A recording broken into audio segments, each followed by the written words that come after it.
বাইচাইকেলখন 91-ৰ 12 মে'ত কিনিছিলোঁ। তেতিয়াৰ পৰা মই নাৰেংগী, চনকা, মায়াং, সোণাপুৰ এই অঞ্চলৰ প্ৰায় বাইচাইকেলখনেদিয়ে ঘূৰিছিলোঁ। সেইটো সময়ত চন্দ্ৰপুৰৰ অলপ এই যাতায়াত হেৰিটো ভাল নাছিল, গতিকে মই বাইচাইকেলখন লৈয়ে মানে মোৰ বয়স এতিয়া 81 বছৰ হ'ল, 33 বছৰ হ'ল এই বাইচাইকেল। হয়, মই মানে চাইকেলখন নচলালে মোৰ দিনটো মনটো ভালে নালাগে, গতিকে যলৈকে যাওঁ এই অঞ্চলৰ আজিকালি মানে চাইকেলখন লৈয়ে মই যাওঁ।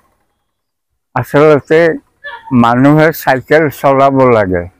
মই যি দেখিছোঁ, মই চাইকেল চলাই মই ফিট হৈ থকা বুলিয়ে ভাবোঁ, কাৰণ চাইকেলখনে মোক এটা শক্তি দিয়ে, আজিলৈ শক্তি দি আহিছে।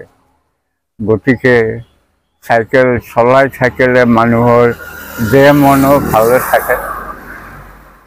মই মানে আৰু যিবিলাকৰ আজিকালি বহুতে চাইকেল বন্ধ কৰি থৈ দিছে গাড়ী মটৰত সুবিধা হোৱাৰ কাৰণে, কিন্তু মই চাইকেলখনে চলাইছোঁ।